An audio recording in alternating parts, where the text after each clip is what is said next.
मित्रों, आचार्य चाणक्य एक ऐसे गुरु हैं जो लगभग जीवन के प्रत्येक पहलू के बारे में बात करते हुए नजर आते हैं। उनका कहना है कि यदि मनुष्य चाहे तो वो हर किसी व्यक्ति, परिस्थिति, प्रकृति से बहुत कुछ सीख सकता है। और ये तो छोड़िए, वो चाहे तो गधे से भी बहुत कुछ सीख सकता है। आइए जानते हैं इस वीडियो के माध्यम से कि आखिर एक व्यक्ति गधे से क्या क्या सीख सकता है। आचार्य चाणक्य कहते हैं कि गधे से सीखने वाले गुणों में सबसे पहला गुण है संतोष। जिस तरह गधे को आप कुछ भी खाने के लिए दे दें और वो चुपचाप संतुष्ट होकर उसे खा लेता है, वैसे ही एक बुद्धिमान व्यक्ति को हमेशा हर परिस्थिति में संतोष रखना चाहिए। सही अर्थों में बुद्धिमान व्यक्ति वही है जो फल की चिंता किए बिना निस्वार्थ भाव से कर्म करता रहता है और फल न मिलने पर भी संतोष रखते हुए आगे निरंतर कर्म जारी रखता है। दूसरा सबसे जरूरी गुण है आलस का पूर्णतः त्याग। जिस तरह गधा कभी भी आलस्य का प्रदर्शन नहीं करता, फिर चाहे वो कितना ही क्यों ना थक जाए, थके होने के बावजूद भी वो अपनी आखिरी सांस तक कर्म ही करता रहता है, उसी तरह मनुष्य को भी बिना आलस और बहाने किए हमेशा अपने कर्म करते रहने चाहिए। तीसरा सबसे जरूरी गुण है किसी के भी भय के कारण अपने कर्तव्य मार्ग से विचलित हो जाना।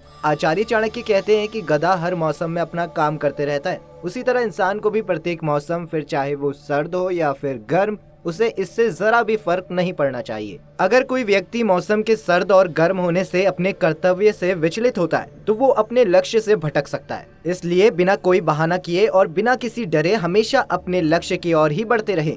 एक दिन ऐसा जरूर आएगा जब आपको निश्चित तौर पर सफलता हासिल होगी। इसके अलावा वो ये भी कहते हैं कि सिंह अर्थात शेर के अंदर भी ऐसी कई गुण हैं जिनसे इंसान को अवश्य ही आत्मसात कर लेना चाहिए।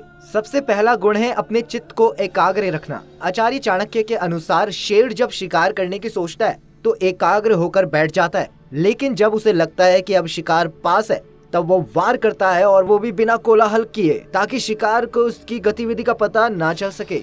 बिल्कुल उसी तरह व्यक्ति को भी एकाग्रता के साथ किसी काम को करना चाहिए और शोर उसकी तैयारी का नहीं बल्कि सफलता का होना चाहिए। दूसरा गुण है अपना काम हमेशा समय पर करना। आचार्य चाणक्य के अनुसार शेर अपने लक्ष्य को पाने के लिए कभी सुस्ती नहीं दिखाता।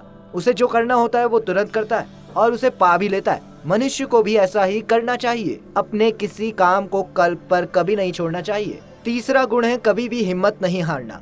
आचार्य चाणक्य के अनुसार शेर अपने शिकार को पाने का पूरा प्रयास करता है। वो अपने शिकार को जब तक पा नहीं लेता पूरा ध्यान लगाकर बैठा रहता है और आखिर तक मेहनत करता है। ऐसे ही व्यक्ति को भी कभी मेहनत से घबराना नहीं चाहिए जब तक उन्हें उनका लक्ष्य नहीं मिल जाता। इसके अलावा आचार्य चाणक्य ने ऐसे 5 गुणों की भी चर्चा की है जो सिर्फ बुद्धिमान व्यक्तियों में ही देखने को मिलते हैं। संकट आने पर भी दुखी नहीं होना। चाणक्य कहते हैं कि जिस व्यक्ति को अपनी क्षमताओं और शक्ति का वास्तविक ज्ञान होता है वो अपनी हानि होने पर भी दुख को सहन करने की शक्ति रखता है। लाख कष्टों के बाद भी वो अपने मार्ग से विचलित नहीं होता है। उसके अंदर इतनी क्षमता का विकास हो जाता है कि वो सुख दुख में समान भाव से रहता है, अर्थात दुख होने पर भी वो एकदम टूट नहीं जाता और सुख आने पर भी वो एकदम खुशी से उछल नहीं पड़ता। उसकी भावनाएं नियंत्रण में रहती है।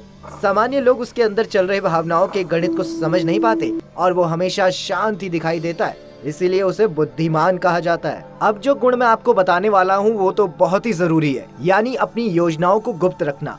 चाणक्य ने कहा है कि सही अर्थों में समझदार व्यक्ति वही है जो हमेशा अपनी योजनाओं को गुप्त रखता है, क्योंकि यदि आपकी योजनाओं के बारे में लोगों को पता चल जाता है तो जो लोग आपसे ईर्ष्या करते हैं वो आपके खिलाफ षड्यंत्र करने में लग जाते हैं। वो भरसक प्रयास करते हैं कि आप कभी भी सफल ना हो पाए, इसलिए अपनी योजनाओं को किसी को ना बताएं। जब आप अपने कार्य में सफल होंगे तो आपकी सफलता अपने आप सबको खुद ही बतला देगी। अगला गुण है गलत कर्मों और गलत लोगों से दूरी बनाकर रखें। चाणक्य के अनुसार अच्छे कर्मों की ओर आकर्षण और बुरे कर्मों से परहेज ही एक अच्छे और बुद्धिमान व्यक्ति की निशानी है। ऐसा इसलिए क्योंकि उसे पता होता है कि गलत कार्यों से कुछ पल का सुख तो प्रदान कर सकता है, लेकिन कालांतर में वो कार्य उसके लिए मुसीबत बन के आते रहेंगे और उसकी राह में अड़चनें पैदा करते रहेंगे। और जहाँ तक गलत संगति की बात है तो उसके बारे में तो लगभग सभी जानते ही हैं कि उसका भुगतान आपको बिना कुछ किए भी भुगतना पड़ता है। करने वाला आपका साथी होगा लेकिन दंड आपको मिलेगा क्योंकि आप उसकी संगति में। इसके अलावा 2 अन्य गुण हैं हर तरह की बाधा को पार करने की क्षमता का विकास करना तथा धर्म का अनुसरण करना और हमेशा उस पर चलना। तो ये कुछ ऐसी बातें थी जो मैंने आपके साथ साझा करी। तो दोस्तों, उम्मीद करता हूँ आपको वीडियो बहुत पसंद आया होगा। तो अगर आया है तो इसे लाइक करें और ज्यादा से ज्यादा शेयर करें ताकि औरों को भी इस बारे में जानकारी मिल पाए।